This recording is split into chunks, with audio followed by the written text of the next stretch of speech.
Nobody leaves this house after knowing too much. Kemi is employed as a housemaid by the wealthy Mrs. Daniels after struggling to survive in the city. The job seems like the answer to her prayers. Mrs. Daniels pays her well, provides good food, and treats her like family. But after a few days, Kemi notices strange things. Every night at exactly 11 p.m., Mrs. Daniels locks herself inside a small room at the back of the house. Sometimes Kemi hears crying. Other times she Did hears you hear someone that? begging for help. Whenever she asks about it, Did you hear Mrs. that? Daniels smiles and claims It it is is only only the the television. One afternoon, while cleaning, Kemi discovers an old family photograph. In it is Mrs. Daniels standing beside a teenage girl whose face has been scratched out with a sharp object.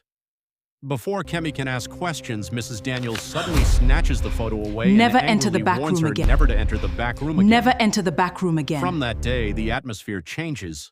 Kemi begins noticing that Tunde secretly enters the compound late at night, carrying black bags. Whenever Kemi tries to find out what is inside, he quickly changes the subject.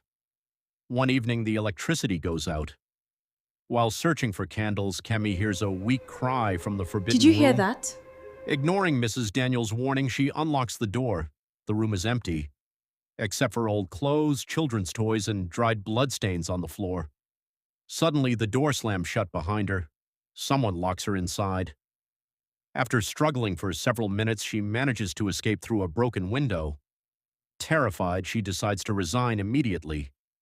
But before she can leave, Mrs. Daniels calmly tells her, Nobody leaves this house "Nobody leaves this house after knowing too too much." much. That same night, Kemi secretly records a conversation between Mrs. Daniels and Tunde. She discovers a shocking truth. Years earlier, Mrs. Daniels' only daughter had been kidnapped. The kidnappers accidentally killed the girl after demanding ransom. The kidnappers were never arrested. Mrs. Daniels eventually found one of them, Tunde. Instead of handing him over to the police, she imprisoned him emotionally by forcing him to work as her driver while secretly blackmailing him with evidence of the crime. The crying sounds Kemi heard every night were recordings of Mrs. Daniels' daughter. Mrs. Daniels played them repeatedly because she could not accept her daughter's death. But there is an even darker truth. Tunde has been stealing money from Mrs. Daniels while planning to escape before she reports him to the police. When he realizes Kemi has overheard everything, he decides she must disappear. He attacks her inside the house. A desperate struggle follows. Kemi narrowly escapes and runs into the street where she flags down Inspector Hassan, who had been investigating several suspicious financial transactions linked to Tunde. The inspector rushes into the house. Tunde attempts to flee but is arrested after trying to attack the officer. During questioning, he finally confesses that he was involved in the kidnapping years earlier and admits the victim died because the gang panicked. Mrs. Daniels breaks down in tears.